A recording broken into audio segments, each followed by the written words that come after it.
rakyat ini kan notabene pemilih begitu kan.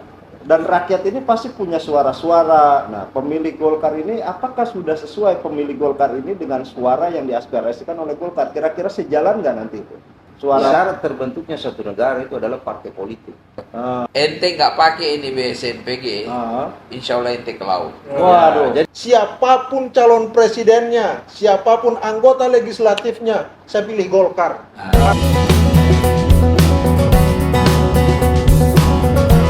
Baik, Assalamualaikum warahmatullahi wabarakatuh. Bersama kami podcast Ujuk-Ujuk Jadi. Ujuk-Ujuk Jadi yang tujuannya adalah kita bisa selalu menjaga pemilih, jaga TPS, jaga suara dalam format memelihara segala macam sumber daya kekuatan Partai Golkar melalui BSNPG. Di sini hadir ada Kepala BSNPG, Bang Samud Basri Ngabalin. Assalamualaikum. Gimana Bang? Sapa dulu kawan-kawan. Assalamualaikum seluruh warga BSNPG, masyarakat seluruh Indonesia yang melihat tontonan ini. Kita akan hadir setiap saat untuk memberikan penyegaran agar persiapan menuju kepada 2029 lebih siap. Ini kawan kita menemani, ada Arman Alwi. halo, assalamualaikum. Semoga tetap semangat untuk menjaga basis Partai Golkar di seluruh Indonesia. Nah, ada juga ini salah satu influencer yang ada di Golkar dan aktif di BSNPG, ada Den Rosmala. Siapa dulu? Ya, Assalamualaikum warahmatullahi wabarakatuh.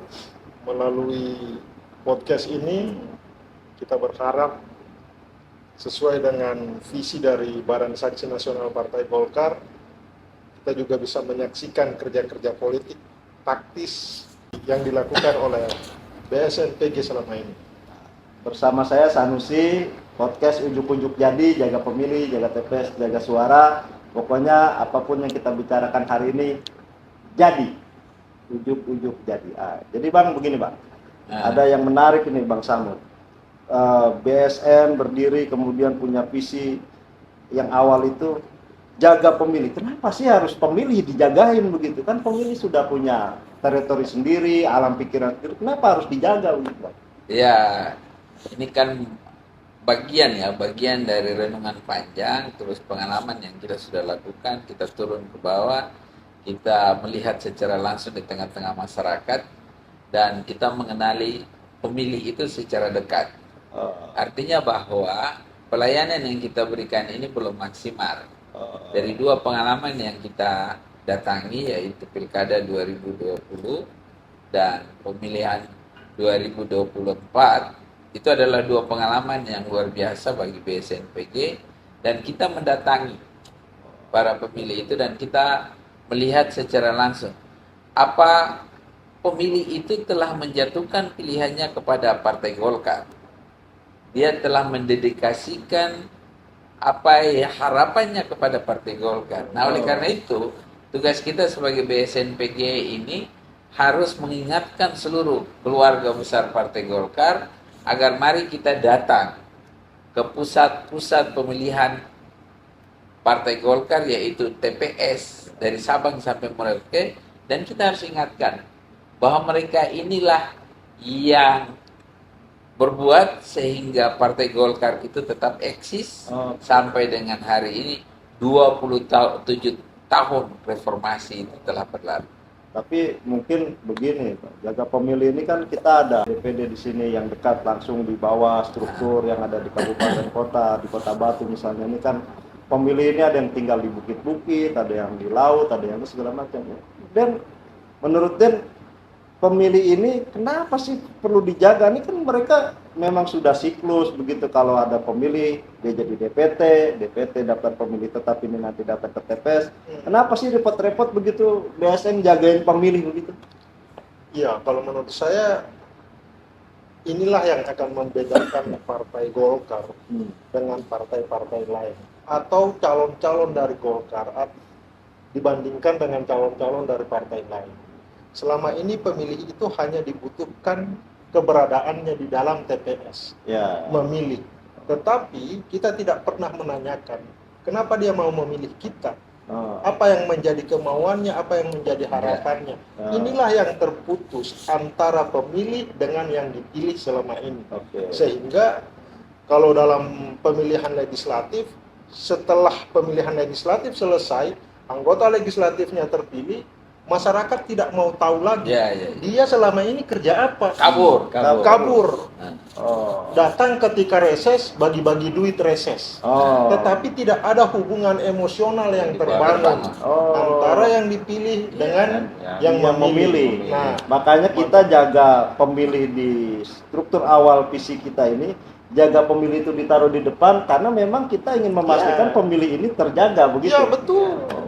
Jadi ketika dia memilih, kita tahu apa alasan dia memilih kita gitu. Dan kita harus datang dong. Dan kita harus datang.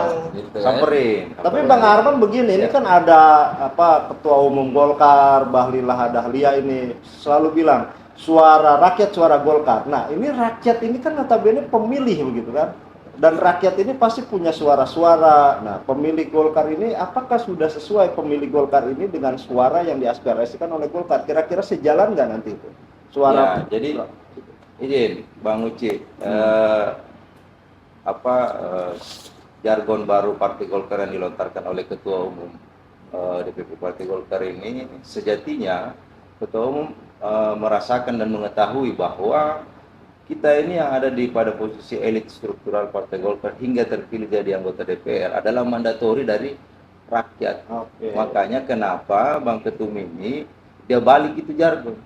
Suara rakyat, suara Golkar. Karena sebelum kita bergolkar itu ditopang oleh suara rakyat ini.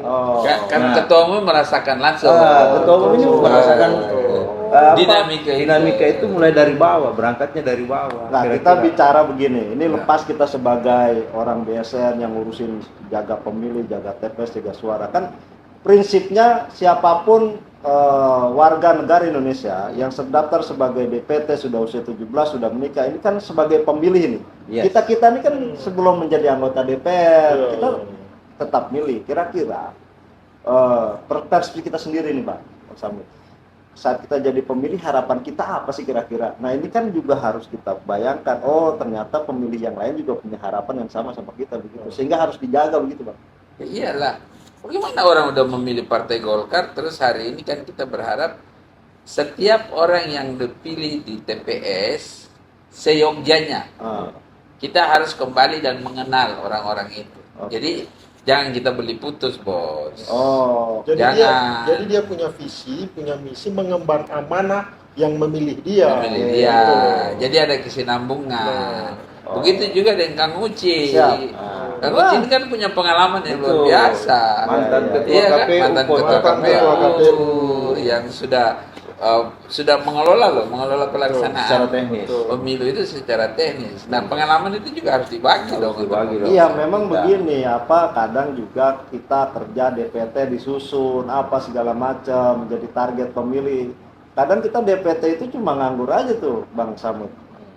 Ketika kita punya jargon jaga pemilih, sebenarnya pemilih yang sudah terinventarisir dari awal jadi target pemilih Partai Golkar ini, kalau memang dia tersusun rapi begitu kan, semua DPD bekerja menyusun data-data ini menjadi target pemilih secara sistematis, saya kira pemilih ini akan menjadi militan. Bukan itu, dia akan senantiasa melihat Golkar ini peduli sama mereka begitu. Nah, ini kan penting nih Bang. Kira-kira kalau mereka pemilih ini sudah yang memikirkan Golkar, bukan Golkar memikirkan pemilih, ini gimana begitu? Oleh karena itu begini loh, saya berharap begini, ke depan sebenarnya kantor-kantor Golkar, baik itu yang ada di desa, ada di kecamatan, kabupaten, provinsi, dan lain sebagainya, ini kita harus bersatu padu untuk datang ke setiap daerah. Jangan kantor Golkar itu di setiap tingkatan habis pemilu terus tutup pintu sampai pintunya sendiri lepas. Nggak ada aktivitas. Akhirnya yang memilih kantor Golkar itu adalah angin gitu loh. Itu kenapa Bang Arman, Bang Kepala, Bang Den ini hampir setiap minggu kelihatannya di DPP ini kegiatan nggak habis-habis begitu. Apa itu juga bagian daripada bahwa kita mendekatkan pemilih terhadap Golkar, jadi pemilih mikirin Golkar. Iya dong, kita ini kan harus tunjukkan bahwa kita di DPP ini harus lebih aktif Bagaimana kita bilang daerah itu aktif sementara kita di DPP nggak aktif? Nah, oleh karena itu, kenapa selama ini kita coba kan ente kan semua terlibat itu dalam kegiatan di DPP. Kita dorong semaksimal, semasif mungkin sehingga seluruh yang ada di sini jangan sekedar pas giliran mau susun kepengurusan berteriak masuk dan lain sebagainya. Setelah masuk terus diam-diam. Maksud lo? Iya. Aduh, Saya ini Bang, saya ingin masuk ini mengkritik. Jadi mengkritik, maksudnya saya kritikin dalam rangka untuk saling membangun kan gitu.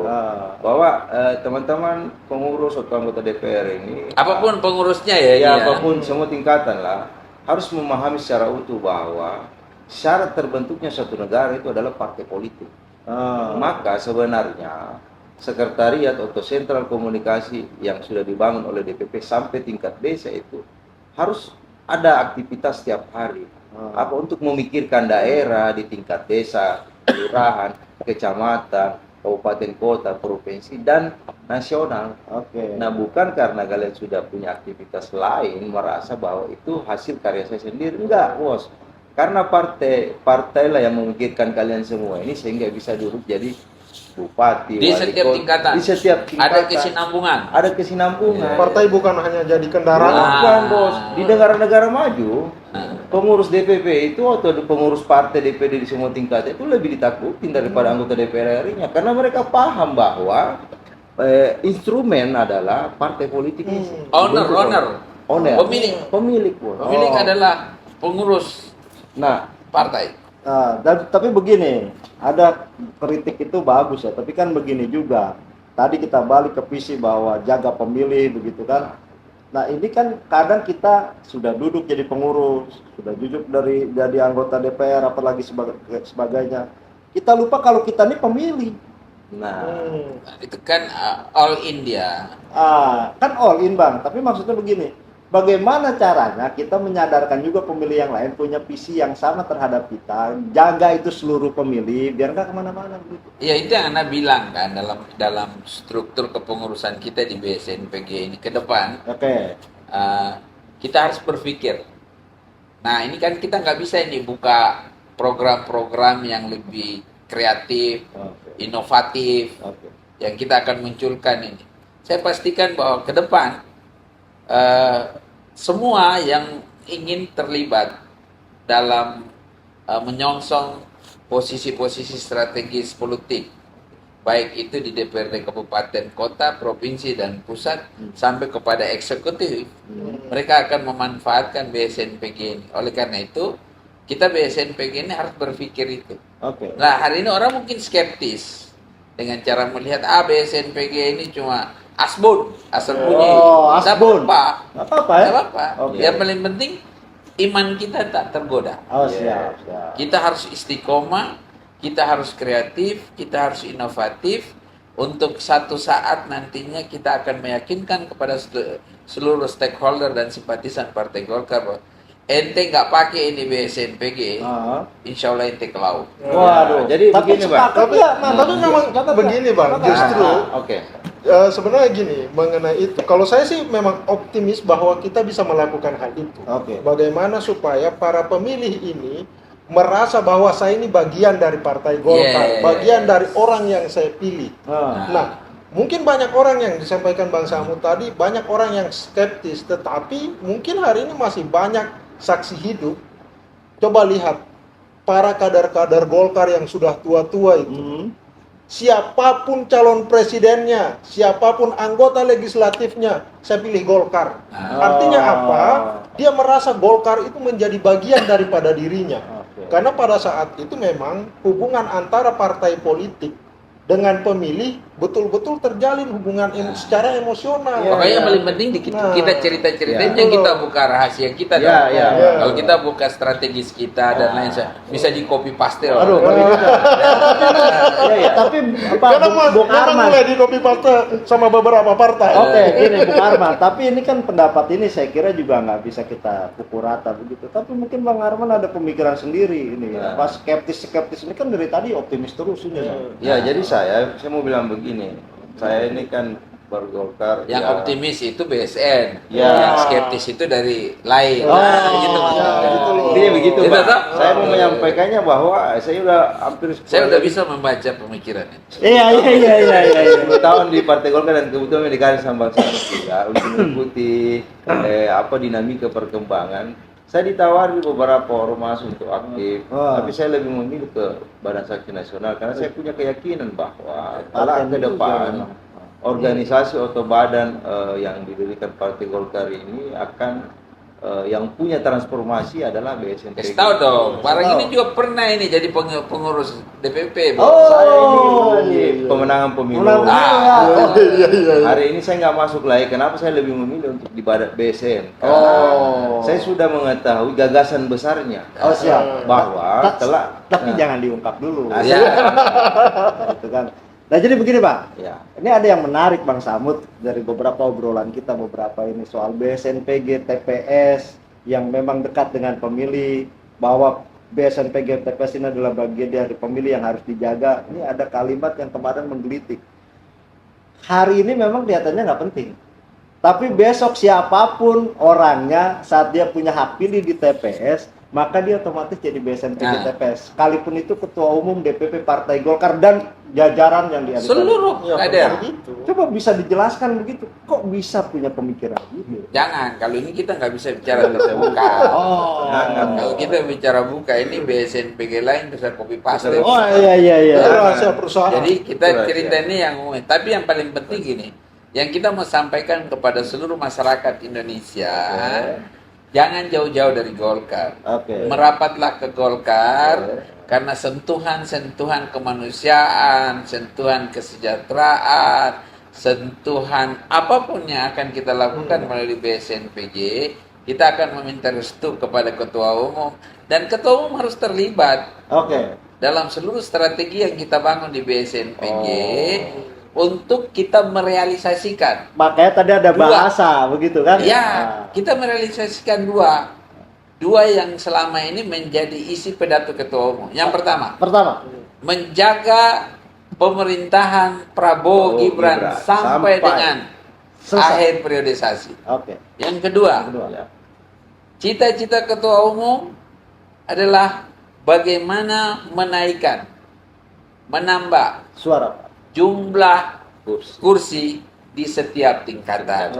Yang pasti bahwa penjelasan dan penetrasinya kita harus bisa menyesuaikan dengan seluruh langkah-langkah Partai Golkar agar kita tidak keluar, kita tidak menyimpang dari rel atau koridor yang disepakati. Makanya kita tadi kita pahami begini, Bang. Pahami bahwa mau kursi tambah, mau kurang tergantung pemilihnya. Kalau kita Partai Golkar melalui BSNPG bisa jaga pemilih ini, otomatis pemilih ini akan punya kedekatan dengan Golkar dan milih Partai Golkar. Cocok banget. Maka dari itu kita semua, khususnya BSNPG ini, nanti kan postur BSNPG kita ini kan gak besar. Tapi kita harus bisa membangun sebuah strategi, menawarkan konsep ke seluruh stakeholder Partai Golkar. Baik itu yang ada dalam struktur organisasi pendiri, didirikan, sayap, dan hasta karya untuk bisa menerjemahkan program kita itu agar dia bisa turun ke bawah, bisa langsung ke akar rumput, meyakinkan akar rumput bahwa Golkar adalah solusi bagi kesejahteraan mereka menuju ke 2029. Begitu dong. Ujuk-ujuk jadi hari ini kita obrolan perdana, santai-santai, ngobrol-ngobrol, baru soal jaga pemilih. Selanjutnya kita akan ketemu lagi pada visi yang kedua, jaga TPS. Bagaimana caranya kita bisa meratakan seluruh TPS menjadi suara Golkar. BSNPG jaga pemilih, jaga TPS, jaga suara.